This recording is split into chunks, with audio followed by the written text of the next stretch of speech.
La col·lecció de clàssics és mobiliari principalment d'aquí, que ja no està en el mercat, en el que nosaltres hi trobem una modernitat, una actualitat i una vigència, que és el que fa que els vulguem editar.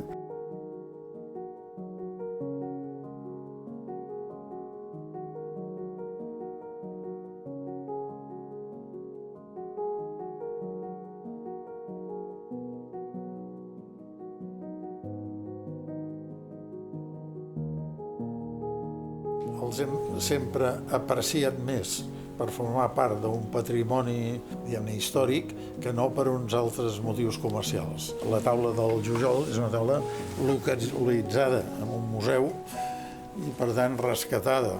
I veient-hi aquest missatge modern que diu en Massana, doncs, poder-lo tornar a produir.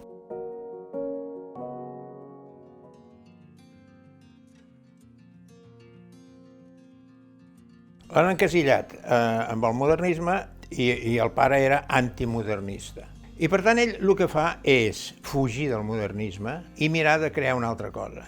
Fa un estil propi, que potser hi podem trobar algun element que s'apoya amb el gòtic, algun element que s'apoya amb el barroc, però en fa una creació. Amb els mobles se'n va a uns mobles diferents dels altres. Ell anava a la seva. Ell sentia la necessitat de fer aquell art i ho feia. És un arquitecte i un artista absolutament extraordinari. I l'obra de Gaudí sense Jujol, evidentment, seria diferent. Jujol, des del primer moment, no és ajudant de Gaudí.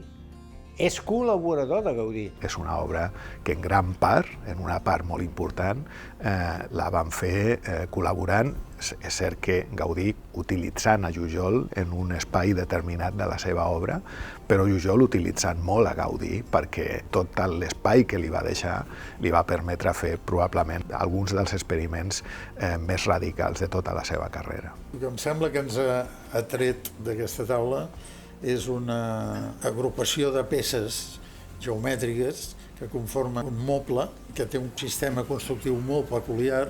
En aquesta taula fa la impressió que el projecte no és una cosa que hagi existit, no? Com en molts altres objectes d'en Jujol, sinó que hi ha hagut una construcció directament. La visió d'aquestes potes, que finalment aguanten els dos sobres creuats en l'aire, és la visió d'una estructura que té sentit per aguantar això? No necessàriament. Els dos òvals es creuen i formen en tres dimensions, diguem-ne, una creu. Com moltes vegades en l'obra de Jujol, representa alguna cosa així com una aparició de l'invisible en el visible, no? És una raresa com a taula i això la fa també singular. I aquesta singularitat l'hem entès com una certa contemporaneïtat, és a dir, una modernitat. I això entenem que el mercat ho sabrà entendre. La vam tenir en diferents llocs, sempre en plan de taula decorativa. O sigui, allí només era una taula que feia bonic, potser l'última vegada, sí, els últims anys que vivia a Barcelona, estava davant d'una vidriera on hi havia la taula amb un parell de gerros.